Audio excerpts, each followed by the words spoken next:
Welcome to Ginger and Beans.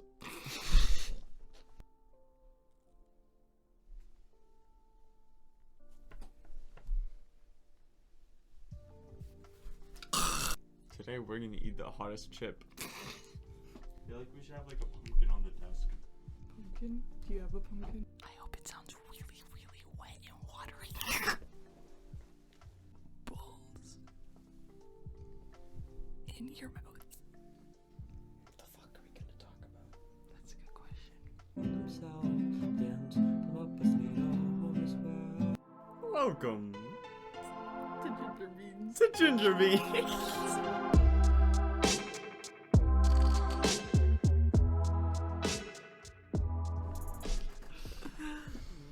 Our very great podcast, or show, or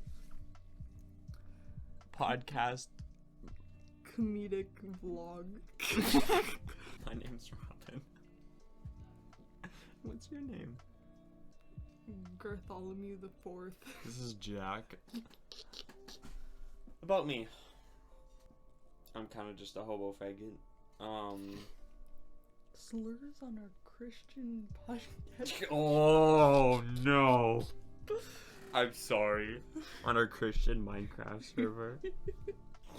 What are your views on people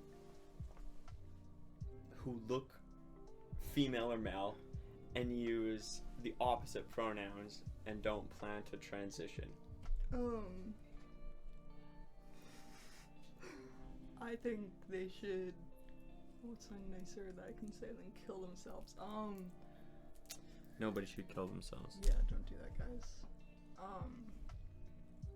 They invalidate actual trans people and should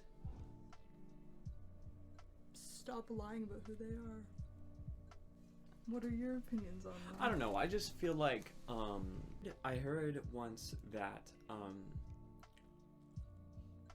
there's this guy, I forget what his name is, but he said that he has no problems with pronouns. He doesn't see anything wrong with it, but in his mind, he views it as a nickname. And in a sense, I very much agree with that, because especially in that case, when it comes to someone who looks female using he, him pronouns, or looks male using she, her pronouns, right? And especially in society, you know, like going about your day-to-day, it's very common to assume, right, someone's pronouns based on what they look like. And so, and that's something that will probably never be changed unless, you know, everyone just defaults to they, them, which I guess is fair, but some people don't like they, them to begin with. So back to the nickname thing. I agree, right? I'm not gonna get mad at somebody if they don't use my specific pronouns, because frankly, it's like a nickname, right? It's language, right? You can't fault someone or say they're hate criming you because they don't use the right pronouns, right? Especially if you look completely like female, for example. It's really, like, personally, I would have a really, really hard time being able to remember even to call that person, you know, he, him. And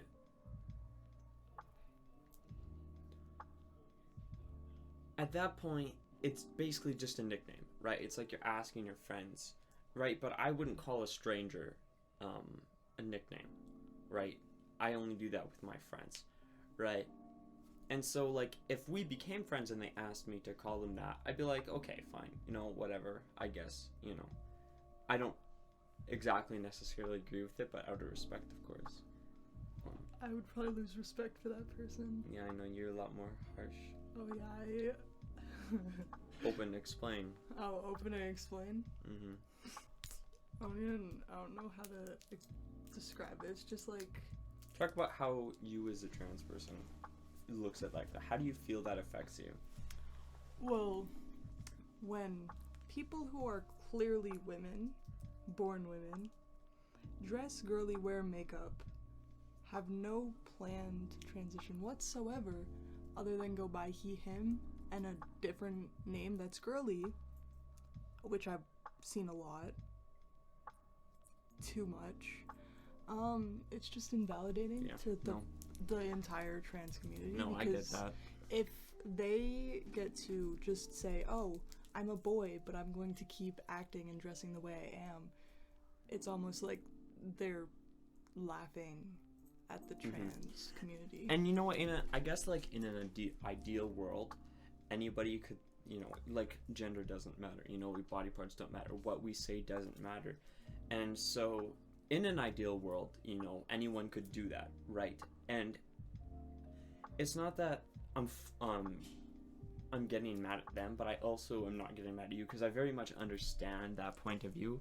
Because, like, personally, like, it does feel invalidating, right? Because you haven't gone through any of the struggles, right? You haven't gone through any of the struggles of dysphoria or anything. The only thing you're dysphoric about, even if there's anything you're dysphoric about, we're not just hopping on the trend wagon, is the pronouns and the name and the association. And at that point, if that's all that's being, like, concerned with, if that's, like, the only thing that's bothering you, right, go to therapy. Like, genuinely. Right? Like, because the whole, like, trans thing in general is that it is mental illness. Yeah. But the biggest cure for it is transitioning, right? Because there's so many things, right? There's so many things that you're dysphoric about that. It's just like, that is the best way. And of course, some people do therapy, and that's great. But for those people, it's like you said, it's just invalidating, because they have like one out of the many problems, and then expect to just be treated like a full-blown guy, right? And in a perfect world, there wouldn't be those things. But unfortunately, we live in a society where those things do matter, and they affect ourselves and the people around us, and is as much as I'd like to say, just let people be whoever they want, I think there's a point to it where it can be helped without transitioning. And by transition, I mean using different pronouns, right? And but like I said, if you ask your friends to call you by that and they're okay with that, that's perfectly fine. I don't care. Maybe Jack cares, but you know what? That's fine. We're all allowed to have our own opinions. Yeah. But I don't think that it's okay for people like that, or really anybody in general, to get mad, especially if you look a certain way, right? Unless you're obviously transitioning, and and someone's deliberately hate criming you, or doing it to make you feel like shit, then there's really nothing wrong with it, right? Like, if someone doesn't want to call you a nickname, they don't have to call you a nickname, right? That's not a hate crime because someone doesn't want to do something. It's a hate crime if someone does something. That's the difference. Is it's not wanting to do something versus doing something. And that is why I don't think someone can enforce pronouns and make the other person feel like shit about it. Like, of course, like, I will always use someone's pronouns. You're better than me for that. Unless maybe they're, if they've explained it to me and, like, they have a genuine reason for that and they've tried, I'm like, okay, yeah, I'll do that. But, like, it's a lot of these trend hoppers, right, where they just come on and they invalidate. There's actually have been a lot of trends on TikTok lately where it's like, I grew out my hair because I cut it short or whatever. It's like, because in their childhood they cut it short, or they followed up on the trends because they wanted to look boyish, and then they're like, that's why I'm growing out my hair. And there's a lot of, like, trans people who are like, we hate this trend because this is really invalidating, because all it is showing the freaking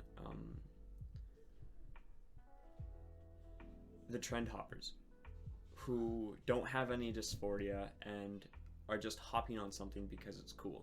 Yeah. What do you think about the whole trend hoppers? I think TikTok really made the whole, like, trans community so much worse. No.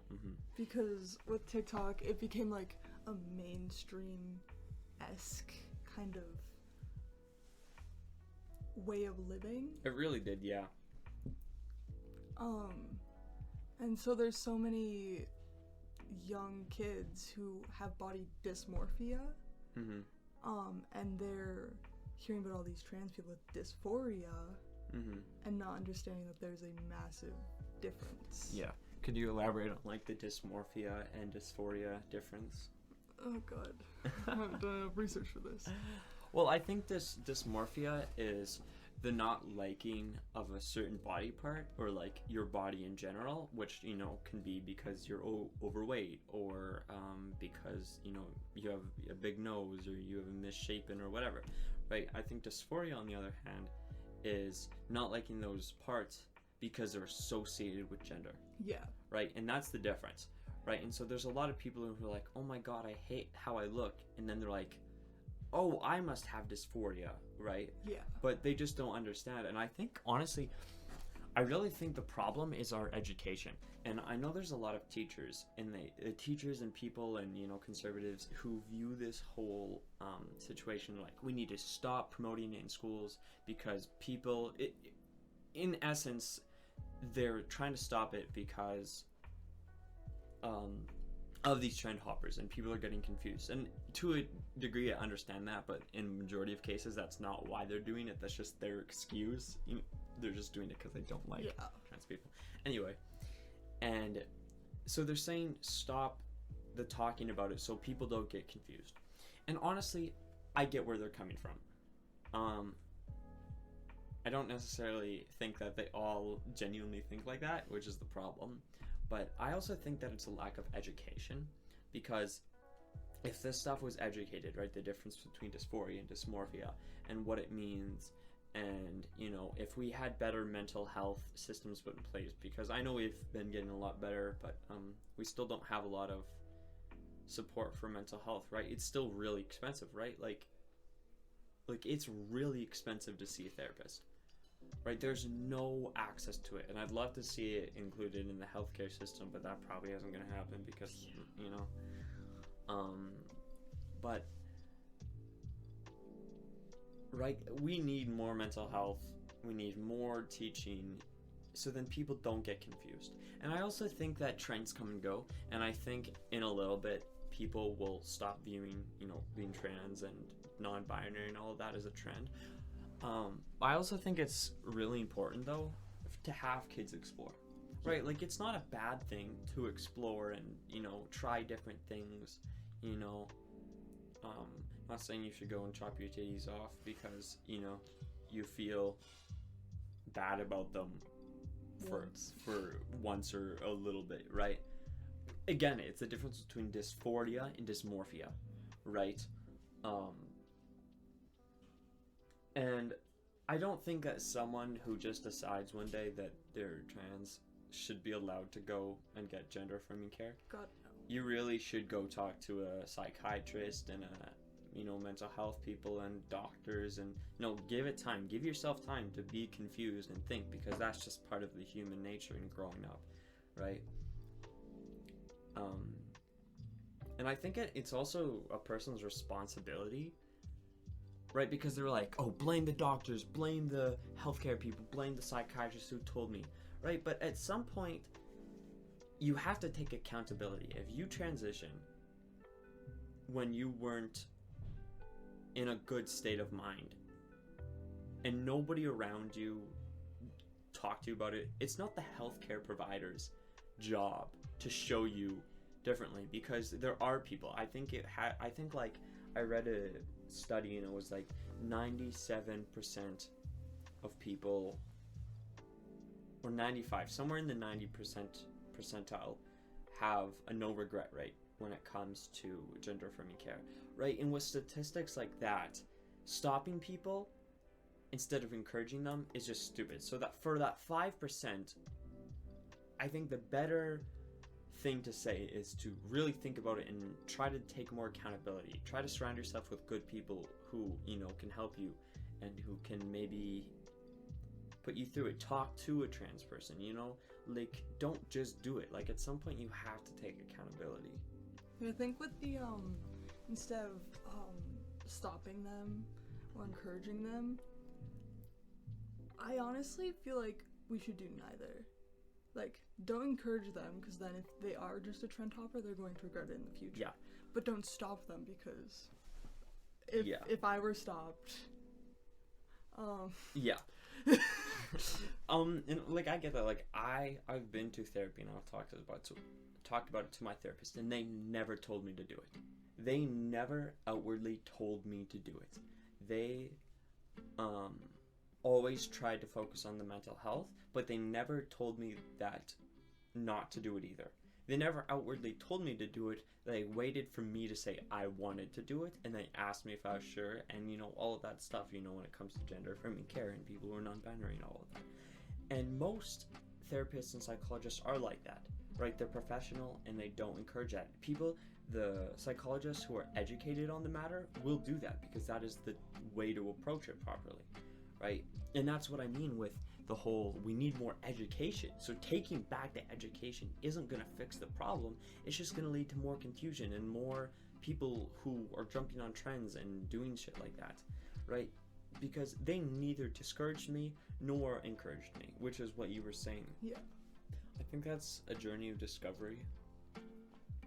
Like, I definitely feel like nobody can tell you how you feel. Yeah. What do you think about kids transitioning? Honestly, as much as I'd want to say, like, oh, let them do that, don't. Genuinely, like, I agree. you're a child. Like, I know, ever since, like, 5th grade, I knew something wasn't right. Mm-hmm. And I put, like, years and years of trying to convince myself I was wrong or something else before I finally let myself come to the conclusion that I was trans. Mm-hmm. And honestly, I feel like that changed my whole view on everything a lot. And as much as it would suck being a child and, like, not being allowed to transition, Mm-hmm. I honestly believe that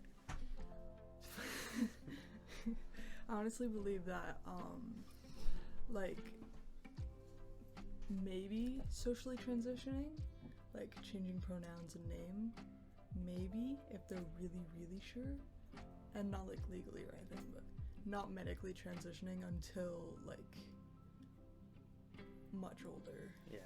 No, I feel like I know that there's a lot of,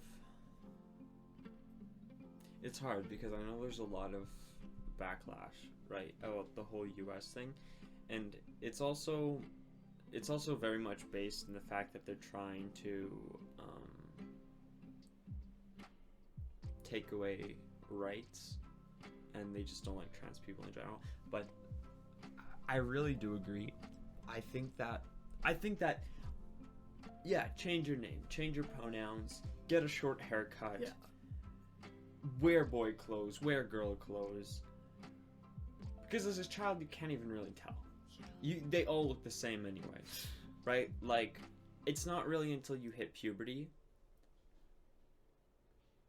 And so, I can see puberty blockers. That's it. Yeah. It makes sense to me, right? If you aren't sure yet, stay on puberty blockers, because that's when things really start to change for you. But like, But there's also a point to be made that puberty in itself, right? Because if you hit puberty and you realize, oh, I don't actually mind being a guy, right? Because you don't have that experience. yeah, I feel like there's a case to be made for puberty blockers and not puberty blockers. I just think the main thing is not to let, at least until at least 16, like, don't transition medically, because you can't reverse that, right? There's lots of things you can do, right? You can wear makeup, if you want your face to be different, right? You can shape it and do other stuff, right? Like you said, like I said, there's puberty blockers, and I just think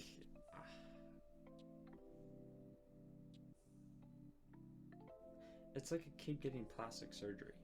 Yeah. Like, I wouldn't want a child to get plastic surgery, right? Unless it was debilitating, and they obviously needed it to have a normal life. But if it's just like a beauty thing, then... If it's just a beauty thing, right? And then I guess you could say, oh, well, transitioning is a life thing. It's it's that sort of thing. But there's other things that you can do, right? Especially when you're a child, right? Like, you can, if you're a little boy, you can look like a little girl and not do anything, right? Because they all look the same anyways, right? And you shouldn't even be focusing on that as a child, right?